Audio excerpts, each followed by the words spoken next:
Hey guys, what is going on? It is xckj here today, and I just wanted to talk about the current healer meta. I feel like in the new Shadows update, that is really the big thing that has changed here, is the healer meta has kind of shifted around a lot.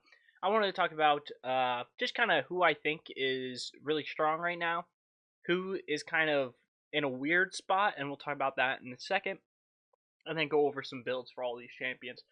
If you guys want to see gameplay for any of these champions I talk about, I'm sure it's on the channel sometime soon. The builds should be there too, especially for some of the ones I'm sure I'm going to be talking about. So let's talk about the three best healers right now, which are going to be Grover, Croc, and Damba. The three of them, men, they are absolutely killing it right now. Also, that somebody that is amazing is Saris right now, but we're going to talk about why Grover, Croc, and Damba are kind of better than Saris, but why Saris is like, dude, if you're just like starting out, trying to learn how to play healer, anything you want to do, dude, Saris is the way to go. But I'll explain why I don't think Saris is quite as good. Sorry, Spiral. All right, so Croc. Starting out with Croc, we pretty much just got max movement speed here. Uh, that's what makes him so good right now. The fact that he has movement speed and has 3 totems. The totems got buffed. He can put out totems like crazy. You guys know that already. One of the other things that makes him so strong, as well as a movement speed, is his ult, which gives movement speed, healing, slows the enemy, damages the enemy, makes team fights insane, and he gets the ult so much. On top of all that, he's pretty squishy, pretty slippery, so he gets out of a lot of situations pretty easy with his ghost walk, and also he does it. Oh my gosh, he does a decent amount of damage on top of that as well. So the fact he does damage, bro, I'm gonna literally have to put myself on D&D.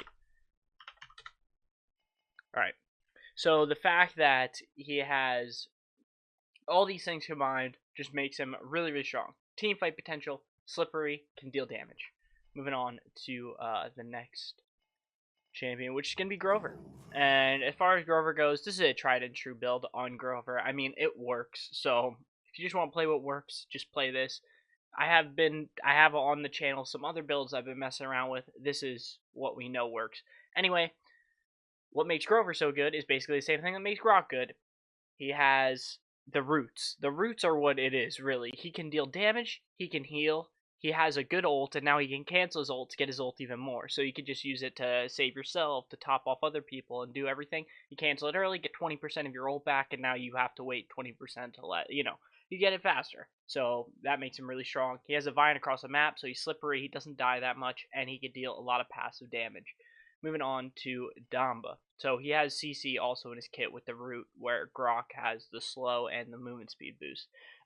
You can get Grover to have the movement speed boost, and in all the builds I've been testing, I just really can't find the room for it. If you want to switch Unstoppable out for the movement speed instead, go for it, but I kind of prefer to have the extra damage on top of that, and the reduced damage that you take gives you more damage because you don't have to hide behind walls and stuff. You can kind of just tank a little bit more damage. Moving on, Maldamba.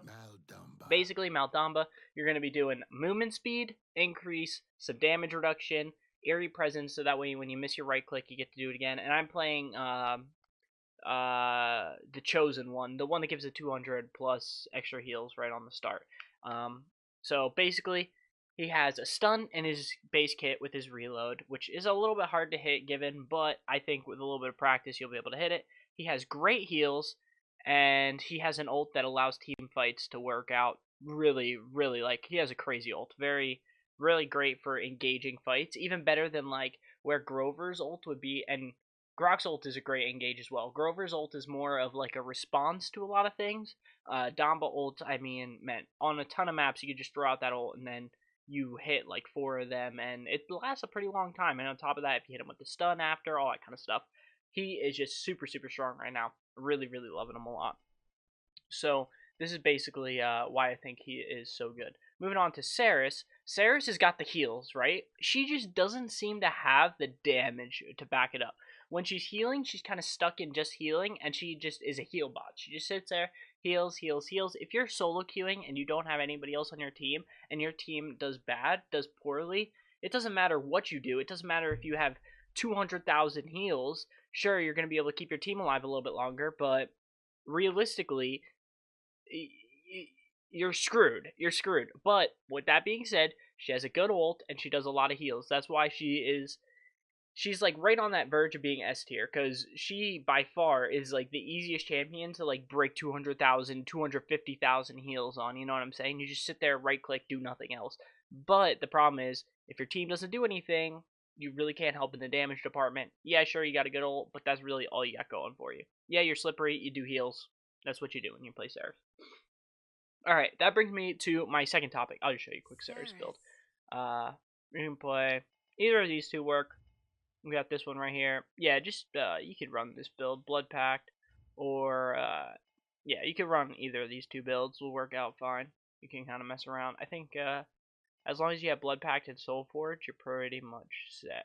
Anyway, moving on to what I think else is going on with some healers right now, which is, you know, that second healer that you see in a ton of freaking games. So that's going to be your Binary Star Genos, which, guys, stop it.